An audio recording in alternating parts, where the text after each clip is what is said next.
India's Voice to the World. I'm Preeti Kaur. Coming up in the next 30 minutes. Earthquake kills over 120 people in Nepal. Prime Minister Dehal, along with medical team, inspects quake-affected Jajjar Court. Israel refuses temporary ceasefire in Gaza unless the hostages are freed. US and Arab leaders to meet in Jordan to discuss Gaza conflict. In Cricket World Cup, New Zealand to face Pakistan in Bengaluru, while Ashes rivals Australia and England will lock horns in Ahmedabad.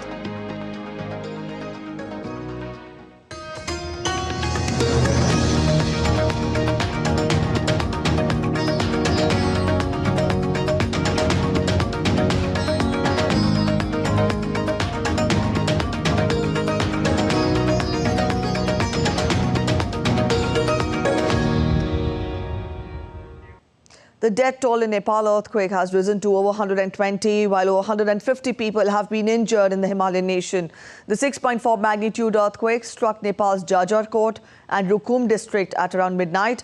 The tremor was felt in surrounding districts and as far as in the capital city of Kathmandu as well.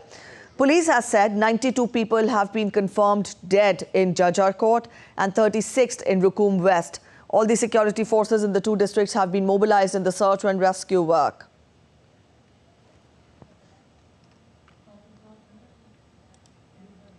Nepalese President Ramchandra Paudel and Prime Minister Pushpa Kamal Dehal have expressed sorrow over the loss of human lives and property in the earthquake.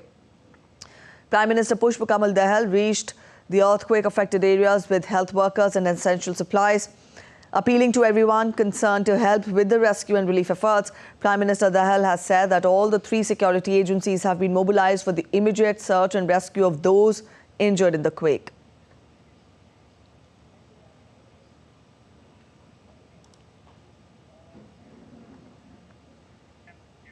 Prime Minister Narendra Modi has expressed grief over loss of lives and damage due to the earthquake in Nepal. In a tweet, he said, and I quote him, "India stands in solidarity with people of Nepal and is ready to extend all possible assistance. Our thoughts are with the bereaved families and we wish the injured a quick recovery."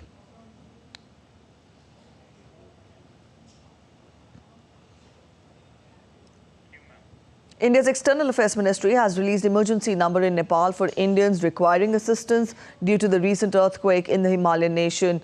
The number is being flashed on your TV screens.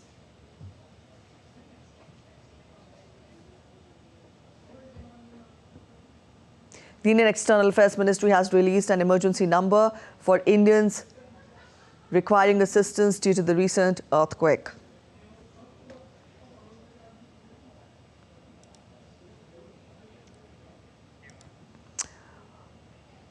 All right, another big news we're tracking at DD India Live. Tehreek-e-Jihad terrorists attack an Air Force base in central Pakistan this morning.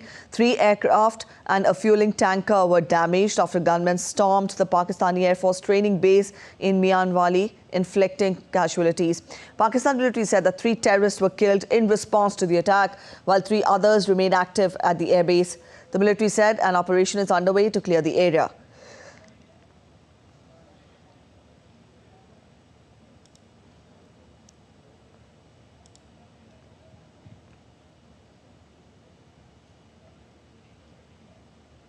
The latest from Israel-Hamas conflict now. Israel will not agree to any temporary ceasefire with Hamas until the over 240 hostages seized by Hamas during its attack on October 7th are released. Speaking during a televised address, Prime Minister Benjamin Netanyahu said this was the message that he conveyed to US Secretary of State Antony Blinken when he met him. The strong reaction came as explosions and flares lit up the night sky over the Gaza Strip on Friday as Israel continued its assault against Hamas. Meanwhile, a convoy of ambulances was also struck on Friday, and it was to leave Al-Shifa Hospital in Gaza City and head to the south of the enclave to evacuate injured people. A spokesperson for the Israeli military said that it was looking into the report.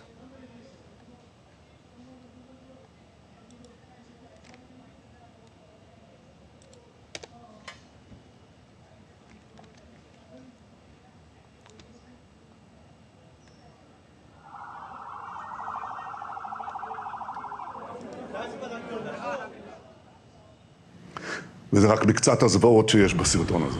We are proceeding with all our might, and Israel refuses any temporary ceasefire that does not include the return of our kidnapped hostages. Israel will not permit the transfer of fuel to the Gaza Strip and opposes the transfer of funding to Gaza. Citizens of Israel, from the outbreak of war on that Black Sabbath, we have lost many civilians, fighters, soldiers, members of the security services, police, and emergency workers. We have lost incredible combat soldiers, beloved Israelis. איבדנו לוחמים נפלאים, ישראלים נהדרים. Antony Blinken, U.S. Secretary of State, who made his second visit to Israel in a month in an effort to secure a pause in the fighting, urged Israeli leaders to allow for humanitarian pause in their war with Hamas in Gaza. He said this will allow time to boost aid to the Palestinian enclave and also facilitate the release of hostages. Even as we work toward progress on each of these urgent needs, we're focused on setting the conditions for a durable and sustainable peace and security. The United States continues to believe that the best viable path, indeed the only path, is through a two-state solution. That's the only guarantor of a secure Jewish and democratic Israel, the only guarantor of Palestinians realizing their legitimate right to live in a state of their own, enjoying equal measures of security, freedom, opportunity, and dignity. The only way to end a cycle of violence once and for all. And it's precisely now, in the darkest moments, that we have to fight hardest to preserve a path of stability, of security, of opportunity, of integration, of prosperity, and of peace. Not tomorrow, not after the war, but today. And after his visit to Israel, Blinken has arrived in Jordan, where he will meet with Saudi, Qatari, Emirati and Egyptian foreign ministers, as well as Palestinian representatives in Amman. Earlier this week, Jordan asked Washington to deploy Patriot air defense systems to bolster its border defense at a time of heightened regional tensions and conflict. U.S. Patriot missiles were stationed in the kingdom in 2013, following an uprising in northern neighbor Syria, where the kingdom feared a civil war could spill over and ignite a regional conflict. Amid the escalating tension between Lebanon-based Hezbollah and Israeli forces, the residents at the Lebanese border with Israel are leaving their homeland. The tension arose when an Israeli military post was attacked by anti-tank fires. Hezbollah claimed responsibility for the firing precision missiles on Israel. As per the International Organization for Migration, more than 30,000 Lebanese have been displaced since the beginning of the border tension.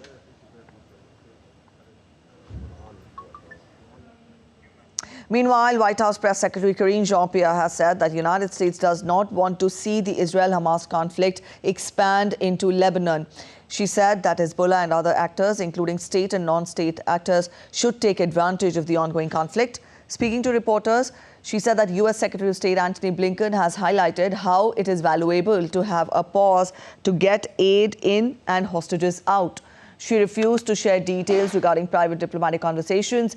The White House press secretary said that she is aware of Hezbollah leader's speech and added that the U.S. will not engage in a war of words. She said that the U.S. does not seek escalation of the conflict that Hamas has brought on Israel.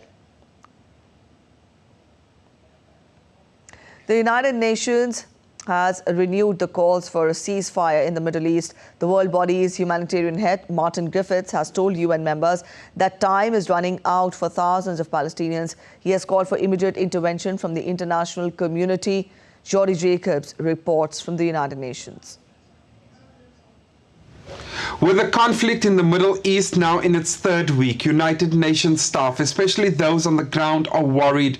More than 70 of its staff have been killed, and it says providing humanitarian aid is extremely challenging due to the lack of fuel, the ongoing bombardments, and the destruction of its infrastructure. The United Nations Office for the Coordination of Humanitarian Affairs convened a meeting in New York on Friday, briefing member states on the situation in Gaza. Martin Griffiths, the UN's humanitarian chief, says close to 9,000 Palestinians have been killed and says it's unclear the exact numbers, as more could be unaccounted for under the rubble. But it's not only humanitarian aid that's a concern for the world body. It says the health system in Gaza is close to collapsing. The United Nations resident coordinator for the occupied Palestinian territories, Lynn Hastings, says the health system is overwhelmed with an influx of injuries combined with severe shortages of supplies, personnel, electricity and water.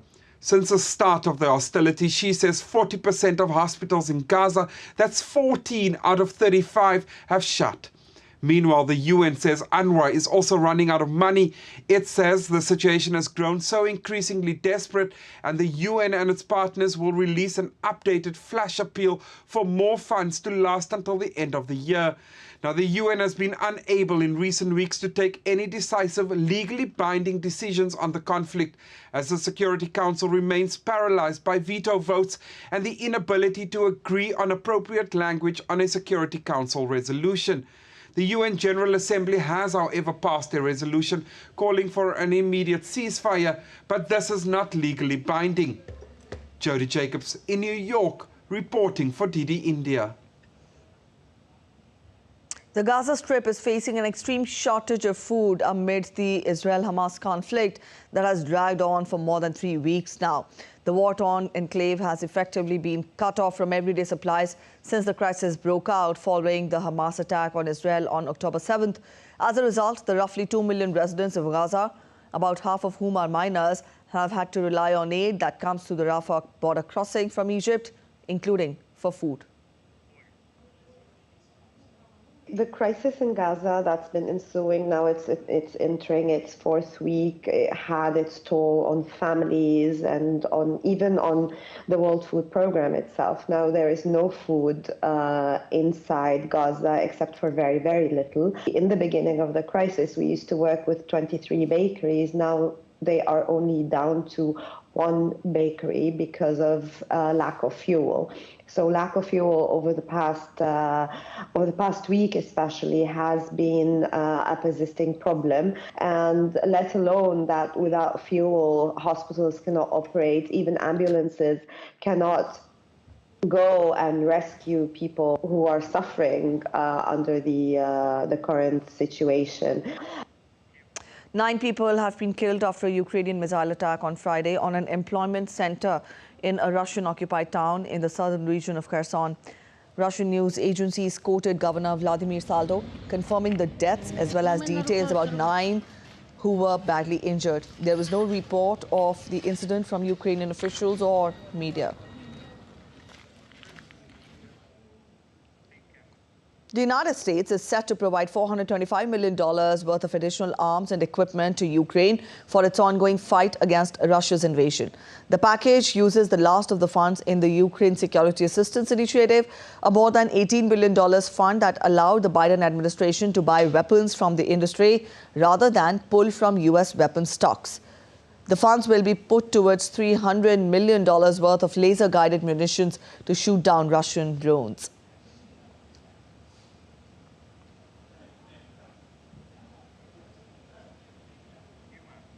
Ukraine's Donetsk Regional Police released a video showing its officers helping to evacuate the last civilians remaining in villages near the embattled eastern city of Avdiivka as Russia intensifies its attacks. In the video, officers from a police unit known as the White Angels are shown trying to convince an elderly lady to leave her home in Stepo village near Avdiivka. Ukrainian military this week said that Russia was trying to regroup near Avdiivka before launching more attacks. Both Russia and Ukraine claim to have taken new military actions against each other.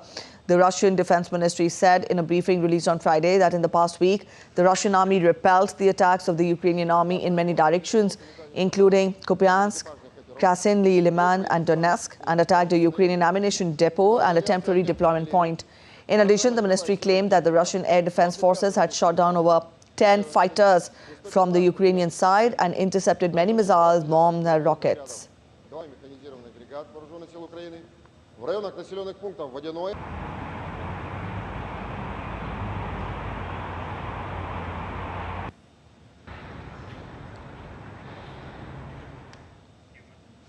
Sample of asteroid Bennu, brought to the Earth by NASA, will soon be on public display. The first display was made at the National Museum of Natural History in Washington on Friday. The near-Earth asteroid Bennu was found to have carbon-rich soil, including water-bearing clay minerals. Also, as per NASA, all these ingredients are crucial for development of life. French impressionist Claude Monet's paintings will go on sale at Paris auction for the first time in decades. The paintings, displaying rare and trademark of Monet's style, were painted in 1886 and are expected to fetch up to €3 million in the auction. 2 snow leopards have appeared at the Bronx Zoo in New York. These leopards, listed as vulnerable by the International Union of Conservation of Nature, live in the highest areas of Central Asia. The cubs, 1 male and 1 female, have not been named yet. A quick break ahead, but on the other side of the break, unique hobby of collecting pens at home has brought fame to Indian man from Odisha. Ayodhya, the birthplace of Lord Ram, aims to create new record. Stay with us to know what is it. And it's heartbreak for cricket fans. Indian vice captain Hardik Pandya ruled out of the rest of the World Cup owing to an ankle injury.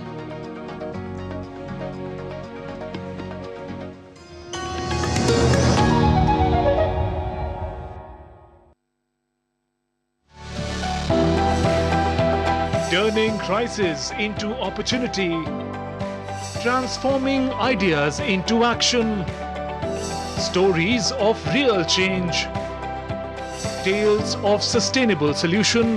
This series is going to tell stories of such change makers. Watch Change Makers on DD India.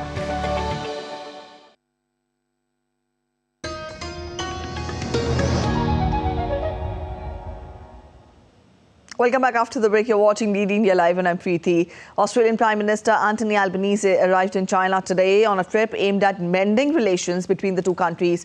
Patrick Fogg gets us the details and he puts that trade is at the centre of Australia's approach.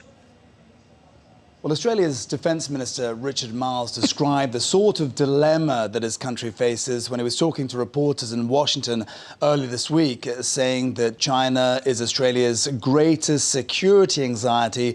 It is also its largest partner, with the world's second largest economy accounting for about a quarter of Australia's export earnings. That's more than its next 3 biggest trading partners combined. And Prime Minister Anthony Albanese intends to hit home with the message that trade is an anchor for stabilising relations between the two countries during his visit. Now, he won't be meeting with Chinese President Xi Jinping until Monday, but he'll be attending a top imports convention in Shanghai today. He'll also be speaking with a large group of business leaders tomorrow. And it's got to be said that relations have improved considerably since he came to office, with China lifting most of the trade restrictions imposed in 2020 following a series of diplomatic disputes. And that improvement in ties comes also despite the fact that Australia has deepened its security alliance with the US, with Washington notably agreeing to sell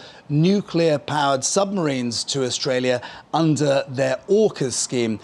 Prime Minister Albanese says he will raise topics of concern and in particular tensions in the South China Sea when he meets with President Xi on Monday. But experts say that despite the fact that the Albanese government has put dialogue at the centre of its approach, there is still a long list of differences, and the differences remain the same essentially.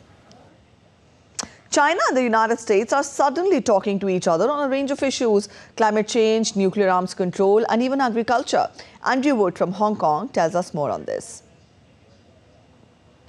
Well, there's quite a wide variety of talks and discussions going on amongst or between Chinese and American institutions and politicians and officials. Sometimes, like on agriculture, the United States Department of Agriculture will attend a gigantic trade fair that starts at the weekend for the first time ever.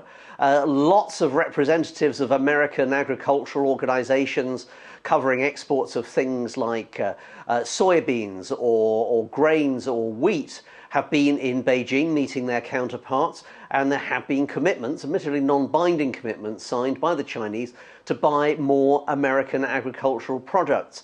And that's important because ever since President Trump, or Donald Trump when he was president, put restrictions and tariffs on many Chinese products, China has tended to look elsewhere to diversify its supplies of agricultural products, and countries like Brazil have done very, very well. On Monday, we've got the start of discussions between American and Chinese teams of politicians and officials who deal with nuclear disarmament. China's been reluctant to talk about that in the past because it says it has so few nuclear weapons, only about 500, the Pentagon estimates, compared to America's 6,000. And then, of course, you've also got John Kerry, America's presidential envoy on climate change. He's meeting his counterpart, his Chinese counterpart, over the next few days as well. So remember that President Xi Jinping said a week or two ago that climate change was one of the few bright spots of the relations between America and China. So there's potential on all of those things for some progress, probably not groundbreaking progress. If there is going to be any groundbreaking progress, that's probably going to be left to the meeting, the expected meeting, although it hasn't been fully confirmed yet, the expected meeting of President Xi Jinping and President Joe Biden in San Francisco at the APEC forum in about 2 weeks' time. In Hong Kong, I'm Andrew Wood, reporting for DD India. US President Joe Biden and First Lady Jill Biden met with the families and victims of the mass shooting incident in Lewiston, Maine. A gunman opened fire on a bowling alley and bar in Lewiston on October 25th, killing 18 people and injuring 13 others before killing himself in a cargo trailer parked in the parking lot of the recycling plant where he used to work. US Army reservist has been identified as the killer. While talking to victims, Biden said that guns should be used reasonably. He has also called on Congress to pass gun safety legislation, which has been on hold. This is about common sense, reasonable, and responsible measures to protect our children, our families, our communities. Because regardless of our politics, this is about protecting our freedom to go to a bowling alley, a restaurant, a school, a church, without being shot and killed. Eric Trump, the second son of President Donald Trump, testified that he relied on accountants and attorneys to verify the veracity of the financial records that a judge ruled were fraudulent. On Thursday, Eric Trump said that he had no knowledge of those estimates. Donald Trump is set to take the stand in the trial on Monday. The trial, which is expected to last until December, is one of the many legal issues confronting Trump as he seeks to regain the White House. Donald Trump faces 91 criminal charges in 4 criminal cases, 2 of which stem from his efforts to overturn his 2020 election loss to Democrat Joe Biden. Trump's other son, Donald Jr., testified this week that he had little to do with the valuations under the scanner. Trump's daughter Ivanka is due to testify on Wednesday. We run some of the most significant buildings, some of the best golf courses, so many other great properties. And the witch hunt that this woman is under, the witch hunt that this person is under, to get my father for political purposes, is disgusting. They drag Don and I and mock into it as a collateral damage. They only want our names in this thing because it sensationalizes my case. We've done absolutely nothing wrong. We have a better company than they could ever imagine. Bangladesh Prime Minister Sheikh Hasina met the Indian High Commissioner to Bangladesh, Pranay Verma, at his official residence in Dhaka on Friday. The Bangladesh leader said that the jointly inaugurated 3 India-assisted development projects will benefit both Bangladesh and India alongside the people of sub-region. Indian Prime Minister Narendra Modi and Bangladesh Prime Minister also jointly inaugurated 3 development projects on November 1st. At least 6 people have died and 2 were missing after rivers overflowed due to heavy rains in central Italy as Storm Ciarán lashed Western Europe. The Italian government declared a state of emergency and allocated an initial €5 million to help the worst-hit areas. Italy's civil protection authorities have also issued a warning of heavy rains and strong winds in central and southern Italy, with a high red alert for the northern region of the country. Locals in Campi Bizancio started cleaning up operations on Friday after the river burst its banks and flooded the homes of the region as Storm Ciarán lashed through the area.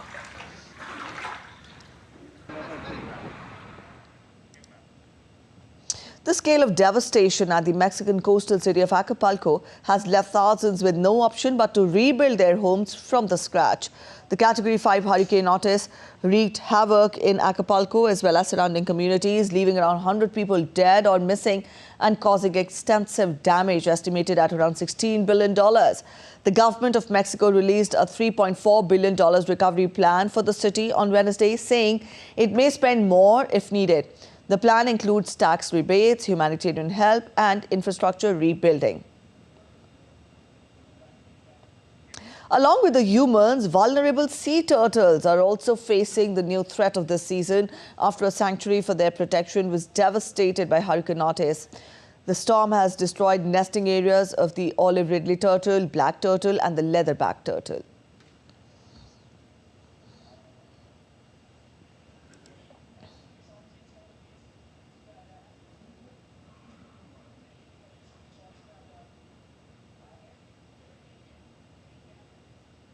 And up next, we take a look at other stories making it to the headlines today from India. The air quality index of India's capital, Delhi, deteriorated to the severe category. Smog covers Delhi as cold, heavy air traps, construction dust, vehicle emissions and also smoke, causing a surge of illness among the city of 20 million people. Amid rising pollution levels, the Commission for Air Quality Management has implemented restrictions in the capital to combat severe pollution.